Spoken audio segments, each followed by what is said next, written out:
Hai guys, kali ini saya akan merangkum film berjudul Tuhan Minta Duit 2022. Tanpa basa-basi lagi, monggo disimak ceritanya. Namun sebelum lanjut, jangan lupa ditekan dulu like, comment, subscribe, serta share video ini sebanyak-banyaknya ya, oke. Scene diawali Adi, Tony, dan Kuplay yang berprofesi sebagai tukang semir sepatu. Mereka kedatangan Ciwi yang juga berprofesi sama. Padahal aturannya Ciwi nggak boleh ikutan nyemir karena bisa menimbulkan rasa iba berlebih. Yang jelas, orderan lo akan lebih banyak. Dalam perjalanan pulang sambil hujan-hujanan, Adi membeli nasi goreng. Ia tinggal di rusun sederhana bersama neneknya bernama Kedah. Adi lanjut mandi. Disinilah kita tahu jika sebenarnya Adi adalah seorang Ciwi bernama Maya. Mendengar azan, mereka siap-siap sholat maghrib. Diceritakan jika orang tua Adi meninggal kecelakaan dan hanya si nenek yang selamat. Dalam sholatnya, Adi berdoa, Tuhan, minta duit buat benerin genteng bocor. Tiba-tiba lampu mati karena token habis. Paginya Adi berangkat nyemir dari rusunnya, disambut berbagai kegiatan rutin tetangganya. Adi berhenti di sebuah halte sambil memandangi sekolah elit di depannya. Yang sekolah di sana orang kaya semua ya bang? Iya, bayaran sekolahnya aja bisa buat abang makan 3 bulan. Sambil nyemir, Adi mendengarkan ceramah kiai masjid tentang tutorial agar doa kita diterima. Khusyuk dan ikhlas karena Allah. Khusyuk, ikhlas karena Allah. Adi pun langsung mempraktekkan ilmu yang baru didapatnya. Hari selanjutnya, Adi yang berdiri di depan masjid didatangi teman-temannya. Ia mengeluh karena doanya belum diterima, sehingga memutuskan sholat. Si Adi kenapa sholatnya nggak di masjid ini aja ya? Adi memilih sholat di musola dekat rusun. Disinilah Tony dan Kuplay nyusul. Beruntung Adi nggak ketahuan. Selesai sholat, Adi didatangi marbot musola yang lagi-lagi memberitahu tutorial doa cepat diterima.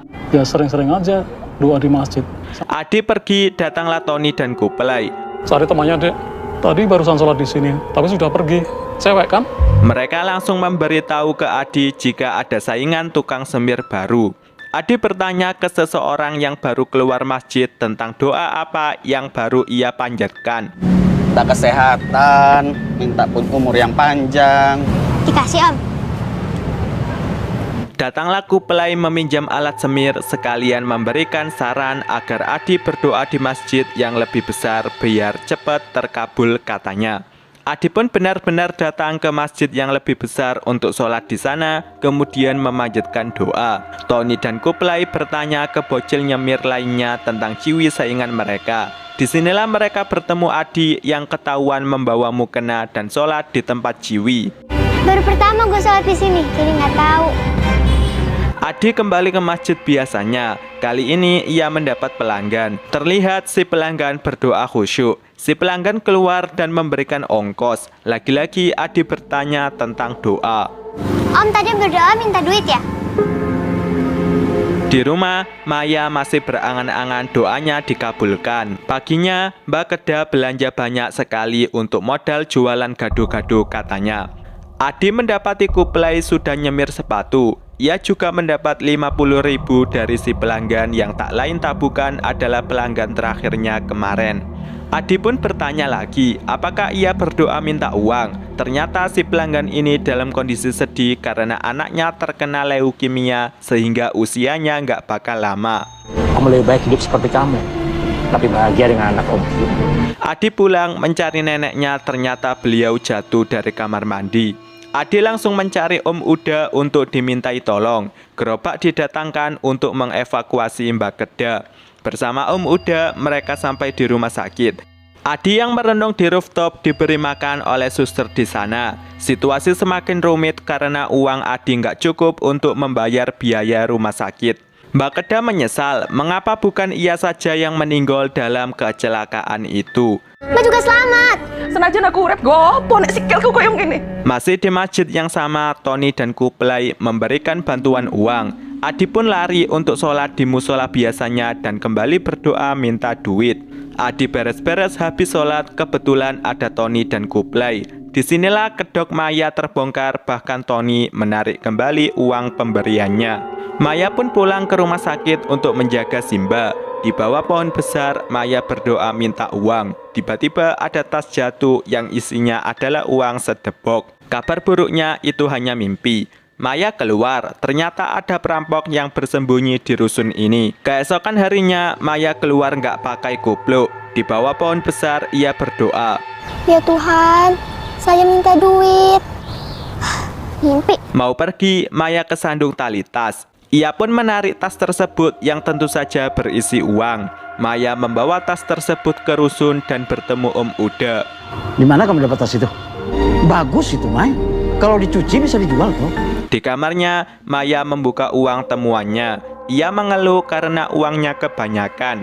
Paginya, Maya sudah membayar semua biaya rumah sakit Mbak Geda. Sampai rusun, mereka disambut Mang Uda. Bahkan mereka berhasil makan nasi padang. Perampok yang dimaksud membongkar tempat penguburan tas tentu saja dah hilang. Maya yang sedang nyemir melihat Tony dan Kuplai. Ia langsung pergi dengan tujuan agar ongkosnya diberikan ke mereka. Maya pulang ke rumah, bincang-bincang dengan Mbak Geda yang pengen nasi padang sekalian tokennya habis.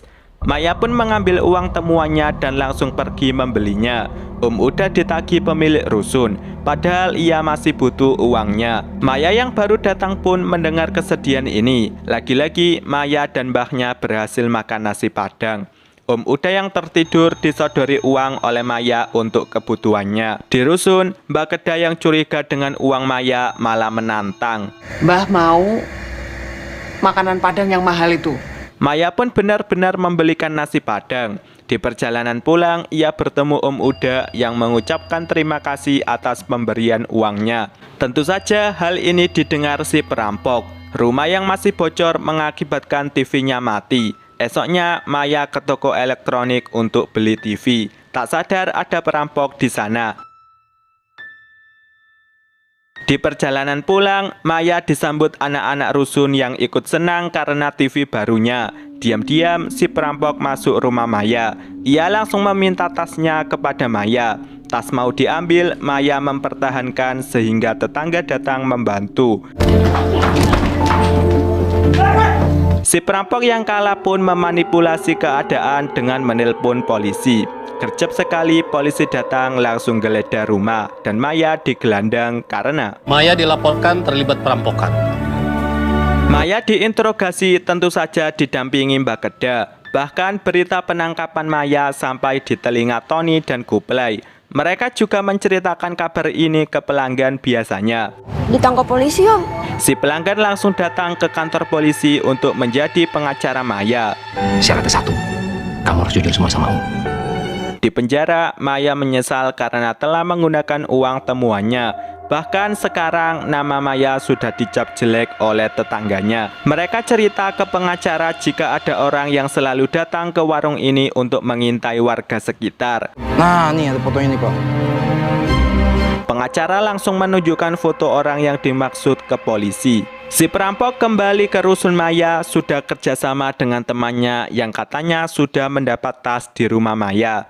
Ia masuk ke dalam, ternyata itu jebakan. Kejar-kejaran terjadi, kali ini si perampok gak bisa berkutik. Dengan demikian Maya dibebaskan. Ia pulang didampingi si pengacara. Datanglah Pak Suwandi, si pemilik uang dalam tas. Maya pun meminta maaf kepada Pak Suwandi atas kelakuannya yang memakai uang. Bahkan Pak Suwandi malah memberikan sebagian uangnya kepada Maya. Uang ini dari Tuhan. Kalau dari Tuhan, saya mau Pak. Mereka pelukan bahagia dan film pun berakhir. Oke, film ini mendapat 8,8 dari IMDb. Tinggi sekali ya. Untuk rating versi saya bernilai 9,0. Sampai di sini rangkum film Tuhan Minta Duit 2022 dan see you next video.